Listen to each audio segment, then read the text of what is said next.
I'm sorry, so sorry, not sorry. I'm sorry, not sorry. Oops, I'm sorry. So sorry, not sorry. I'm sorry, not sorry. Oops, I'm sorry. So sorry, not sorry. I'm sorry, not sorry. So sorry. I'm sorry, not sorry. Welcome to the Unapologetic Love Podcast. I'm Joy, and I'm excited to have you here for another episode where we talk about all things self-love, polyamory, sexuality, and beyond. Today's topic is centered around dating a polyamorous couple and the lessons learned about communication and consent. But before we dive in, let's quickly go over what polyamory is. Polyamory is the practice of having multiple romantic and/or sexual relationships with the knowledge and consent of everyone involved. It's a lifestyle choice that challenges traditional ideas about monogamy and allows for more open and honest communication in relationships. So, whether you're polyamorous yourself or just curious about the lifestyle, this episode will have something for you. So grab a mimosa, relax, and let's embrace our truest selves together. So I just got out of this situation. I mean, it was very short-lived. The only reason why I'm talking about it is because it's interesting, right? I knew this guy from way back in the day. I was interested in him and I showed my interest, and he showed his interest back. So he had been posting pictures of him and his girlfriends. He had multiple girlfriends at the time that we initially started to talk. By the time things did actually progress with me and him, he wasn't talking to both of the girls anymore. So there ended up only being one girl talking regularly. That was for maybe like about a week, right? And this entire week I'm thinking like, damn, he's hella cool. Like, he's matured. It seemed like we were like really vibing. We were talking a lot about business. He knew about the podcast. He was giving me advice about that. Like, everything just seemed to be like going really well. And then one day, text me, right? And in a group message with the girl that he was dating at the time, or he's dating, and all in a group message. And this was like out of nowhere. It was just kind of like, oh, hey, y'all, this is Joy. This is no consent. He didn't ask if either one of us was okay with it. Well, I don't know if he asked her, but he for sure didn't ask me, right? I kind of felt some way about it. I was ready to meet her. Like I had an issue with meeting her. I was already ready to meet her. I brought her up in our conversations multiple times. Like, hey, does she know about me? What's going on with that? Like, he sent the text message. It wasn't really that I wasn't ready. It was just that he didn't ask me if it was okay. Kind of got worse from there a little bit. Like, now we're like video chatting and stuff. I have an Android, and so that was complicated. But because everybody has iPhones these days, I am team Android. Thank you. But when we're communicating all three of us together most of the time. The only time we would communicate just me and him was when she either would answer, but whenever he called with her on the phone. So that's just the kind of like routine we got. So the only time we didn't talk when she was on the phone was when she didn't answer. She was unavailable to speak at the time or whatever. I started to have an issue with that. I was going to say something because I speak up. Like, I don't have a problem with speaking up. It just didn't seem like the right time, like ever. There was also some things I noticed about her. When we would have these conversations, I would be in my room. All the conversations involved, it just seemed like it was very sexual. Like, every time we all three of us were talking on the phone, it just seemed always very sexual. Like, never seemed like we ever had a deep conversation. But that's how, like, in his conversations were going before, I was really confused. Like, I like deep conversations. I like feeling like we're getting to know each other. We're getting to understand each other. But most of the time when we would be on the phone, all three of us, it was just kind of like, flash a titty here, flash a titty there. I don't flash titties. I don't flash titties. I don't see anything wrong with it. If that's your boo, but that's not my thing, right? So, and then on top of it's not even that is not my thing. It's just that's what the meat of the conversations were, like flash and like we would sit on the phone for most of the time not saying anything, and she flashing titties. I had already had like issues that were there for me. And then what ended up happening was that she one day, this is all in the span of 2 weeks, right? First week, it was just me and him talking. The second week, it was all three of us, right? So I work a lot. I work 10 hours a day. And then that's just kind of what it is. And my free time goes to my kids, and then now to them just most recently. They were supposed to be coming out here, and we were going to plan, I got a babysitter. We were going to plan like a little, weekend together, which was great. One day I get a text message from him. He's asking me how my morning's going in the group text. And I'm telling him, and I'm up with my oldest son all night talking. He goes, why don't they listen to you? It'll be nice to get some adult time sometimes. I'm like, so let me scroll back a little bit. I am a single mother. I don't have any help. I'm a single mother. I have a total of 5 children. 3 of them currently live with me. 1 is in college. 1 lives with his dad. They range from, so the 21-year-old is in college. The 17-year-old is here with me, and the 15-year-old lives with his dad. The 2 smaller ones, Legacy and Carter, are 7, or Legacy is 3 and Carter is 7, right? I'm a single mom. What do you think I'm supposed to do with my kids so we can talk on the phone? So off work, they want to see me. Don't stay up past 9. What do you expect me to do with my kids? I'm a single mom. You knew I had kids when you started talking to me. She has kids too. I won't talk about that situation because that's not my business to talk about, but she had kids too. I'm just not going to hide my kids in the background so I can talk to you. I was very offended by that. So as we're going into the conversation, I'm explaining this to him or whatever. And he's like, well, I should be able to tell you how I feel. Well, how you feel is not okay because my kids aren't going anywhere. They've been here. They're going to be here. So this is going to be a continuous issue. He's like, well, you can't even pull a titty out if you wanted to. That's why you want me to put my kids to sleep? So I can pull a titty out? So 2 weeks in, I don't even feel comfortable enough with you to be pulling titties out. If you really want to know if that's what I did, because I don't do that. That's not the type of girl I am. Faulting me because I am active in my kid's life. That's what the issue is here. Because I am actively here with my kids. My kids are active with me. We're interactive with each other. I'm not going to ignore them when they come in the room because I'm on the phone with you guys. That's the issue. I was a mom before this whole thing started. So he's like, well, me and talked about it and we both feel the same way. Don't you think that when this conversation with you and I should have been called? The conversation was about me. All of this is in a text message. He's texting me this. Older we that we can't sit and we can't have a conversation about something. This is not a text message conversation. Instead of asking me or like giving me a call, like, hey, me and I want to talk to you about something, and bringing it up then. And so we could because there might have been more me behind it. There might have been more to it, right? But this is a text message. And at this point, because of his initial statement, I didn't even care no more. So I kind of let him know. He goes, oh, we have to see if you're the one for us. No, bruh. I got to see if you guys are the ones for me. Let me explain something to you. You polyamorous couples, if you're actually looking for like a solid partner, you guys know that solid partners are hard to come by, right? Like if the children in the background are a big deal for you, then and because she can't pull a titty out, are you really looking for a solid partner? Is that what you're looking for? Their whole, I don't know, because I'm not on the phone with them when it's just them talking, but their whole get down it seems like it was centered around sex. Just so y'all know, like those of you who don't know much about polyamory is not just about sex. That's swinging or open relationships, but polyamory is not just about fucking. I'm building meaningful relationships here. People I care about. With people I want to build with. If you want to build with somebody and they have kids, come with their kids. If you want some alone time, there's better ways to come about it than asking questions like, why don't they listen to you? For one, me and my son were up. It's not that he didn't listen to me. Me and my son were up all night having a deep ass conversation. I don't even remember what the conversation was about, but my 17-year-old is smart as hell, right? So when we have our conversations, we have some deep ass conversations, like healing conversations, earth-shattering conversations.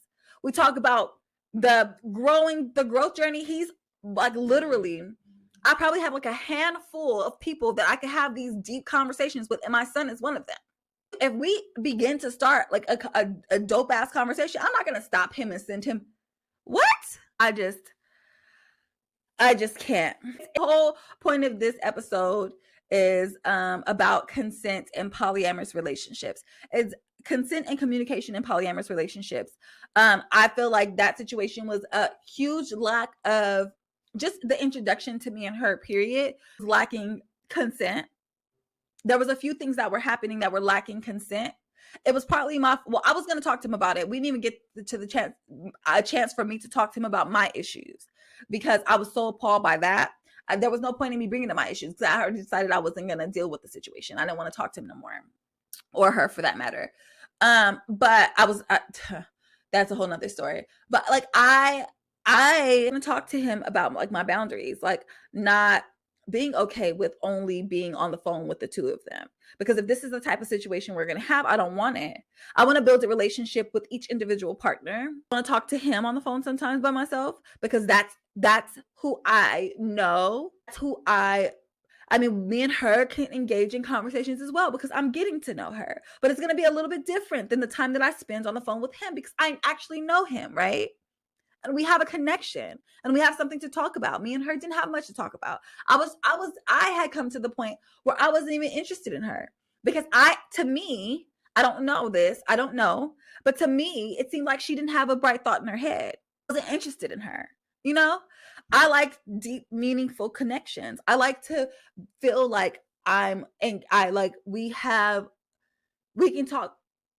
Like my relationship with my son, we can talk about anything under the sun. Africa, we might argue and come back because we have differing views, but we literally can talk about anything under the sun. I like conversations like that. I didn't feel like that with her.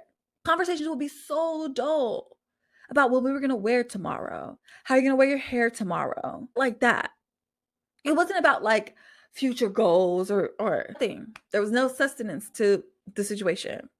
So I'd already decided that I wasn't really that interested in her. And if that was a make or break for the situation, I was already going to tap out anyway, because I did not, maybe sexually, that's it. Like I wasn't interested in her mentally. And that's a huge thing for me to be able to build an emotional connection with someone. Consent is very important. He should have definitely gotten my consent when it came, or both of our consent, because I don't know if he got hers either, but he should have gotten my consent before creating that group message. I was thinking about making a group message with you and you okay with that? I'm going to do it today. I'm about to send the message, right? And where I messed up at was I didn't not check. Ooh, I don't like that word because people get so offended by the word check. But I didn't say something about that then. I didn't create that boundary then. Like, hey, next time you decide to do something like that, let me know ahead of time, right? Understanding boundaries is absolutely important in polyamorous relationships because you don't know what people's triggers are. That situation made me feel, because of how I grew up, that situation made me feel like I was being ganged up on. Although she didn't say anything in the text messages. She didn't say anything in the whole thread. I felt like I was being ganged up on, and I felt like I was already, there was no attempt to understand the fact that I was a single mom, right? And this is what you chose to deal with. Clear communication is huge in polyamorous relationships. I feel like you have to communicate more in polyamorous relationships than any other relationship because there's more people involved. So just trying to understand where everyone's coming from, trying to get everyone to understand where you're coming from. I did have intentions to communicate. We just never got there because every time he called me, she was on the phone. And when I would call him, he wouldn't answer. And so the opportunity for me to communicate wasn't there. And I wasn't going to talk to him about her. I was going to talk to him about my concerns about the situation and see if it's something that we could work out, because then there would be no need to have a conversation with her, right? If things aren't going to work out, because he's who I initiated the relationship with. And it was the beginning. I was testing out the waters, getting my feet wet and figuring out if this is what I actually want to do, right? So enthusiastic consent. Like, yes, I would love to talk to her. I would love for you to create, maybe not that much, but still, you get what I'm saying? Like, they have to be happy about it. Not just like, yeah, I guess you could make a text message thread with us. That's not consent. That's not someone saying, yes, like, I'm with it. They're unsure. They don't want to. Enthusiastic consent is very important to be able to ensure like that everyone in the situation is happy. Negotiating agreements. So in that situation, I felt like the thing that would have been the best thing was, like I said, for him to call me. Because then maybe we could have set up something like, okay, you have an issue with, hearing my kids in the background. You want some alone time. I was already done with the situation, but let's just say everything was perfect and this issue came up, right? I'm going to go ahead and set apart this much time on these days so that I can speak to you without the kids around. It would have been that simple had I got a phone call. Respecting partners' choices. We didn't get anywhere. Like, we hit a wall. So there was no moment to respect partner choices, but in in a regular situation where you've been dating people for long period of time, respecting a partner's choices is extremely important. You can either you can respect your partner's choice and either choose to go along with or fix the issue or not and leave. You don't have to agree with your partner to make everything okay, right? Let's just say you want your partners to meet and your partner says, you know what, I'm not ready to meet. Respecting that and moving on. Maybe asking them if it's okay for you to check in to see at a later time to see when they will be ready to meet, if they're ever ready. The role of communication in polyamorous relationships, honesty builds trust. If you're the more open and honest you are about certain situations, the more people trust you, and that's just common sense. Manage expectations up front. Had that whole situation gone different, I'd already decided that he didn't know how to communicate. I was already out the door before this happened. But let's just say everything was perfect. Me letting him know, like, okay, well, like, I see that this issue is for you. This is an issue for you. This is a long distance situation. I wouldn't be able to spend as much time with you as if I didn't have kids, but this is what this looks like for us. I can work around it this way, right? Practice active listening, embracing vulnerability, and addressing jealousy proactively. Jealousy happens in polyamorous relationships. It's going to happen. There's no way to get around it. Unless you've worked through whatever demons and it just doesn't happen for you. Polyamory doesn't exclude jealousy. Just because you know that your partner has other partners doesn't mean that you're not going to be jealous. So you can expect it and you can work through it. That's really all you can do. And be open and honest with your partners about what you're experiencing and see what you guys can work out that'll make you feel more comfortable and it'll ease you out of it, in the long run. Communication is key. That is like the hugest part of polyamory, right? Because like I said, there's so many factors at play. There's so many players. So communication is everything. Multiple partners means more communication. Consent becomes more complex because you have to get consent from multiple people. It's not just one person that you have to get consent from. It's multiple people.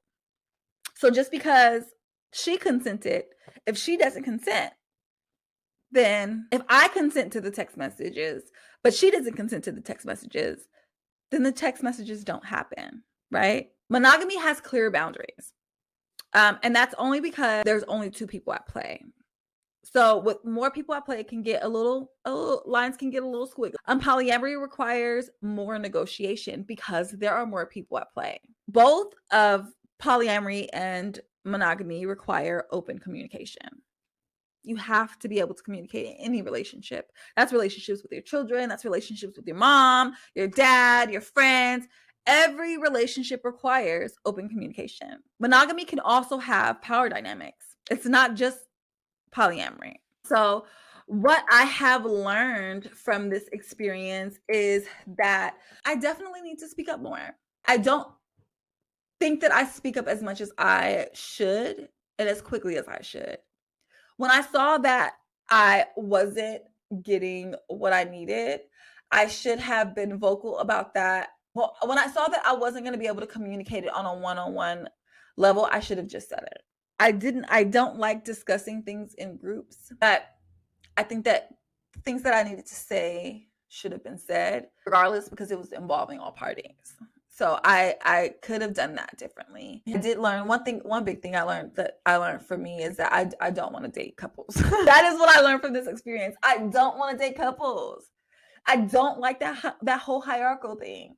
And the crazy part is I knew him already and he treated me like I was a stranger. I did feel like it was very hierarchical. Like it was kind of like, oh, me discuss this. So if you don't, we gotta make sure you're the right one for us. And if this is an issue I'm having this early on, then damn, I hate to see how it ends up, right? So I don't think I'll be dating couples. I think I am officially solo poly. I think I'm just gonna focus on myself, not closing the door on anything. But I do think that I'd much rather love multiple people separately, and that's okay, right? It's okay. This is my advice for anybody considering polyamory. Please make sure you are reflecting with self and your communication is up to par. Because polyamory is not like easy. Dealing with one person in a relationship can be hard. Make sure you're able to communicate and you're able to be open about your feelings before entering, and your boundaries, and you're able to set your boundaries and stick with them before entering into polyamorous relationships. Make sure that when you are entering into these relationships, consent and boundaries are established from the beginning.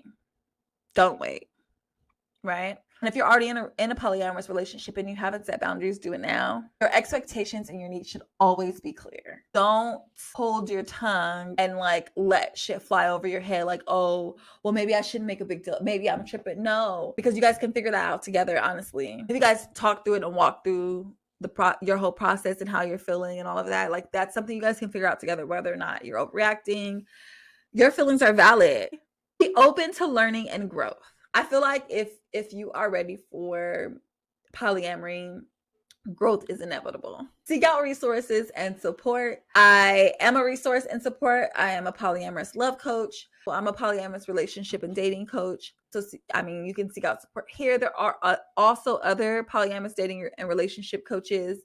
You will find a lot of resources on my Instagram page. That kind of sums up the episode. Thank you so much for joining this episode of the Unapologetic Love Podcast. Today, we delved into the world of polyamory, exploring the importance of communication and consent in these types of relationships. We discussed the differences between polyamory and monogamy and shared advice for those considering the lifestyle. Remember, open and honest communication is key to any successful relationship. We hope this episode has provided you with valuable insights and perspectives. Please remember to subscribe to the podcast, leave a review, and share with anyone who may benefit from these conversations. Thank you so much for listening, and we look forward to hearing your thoughts and feedback. Stay unapologetically you.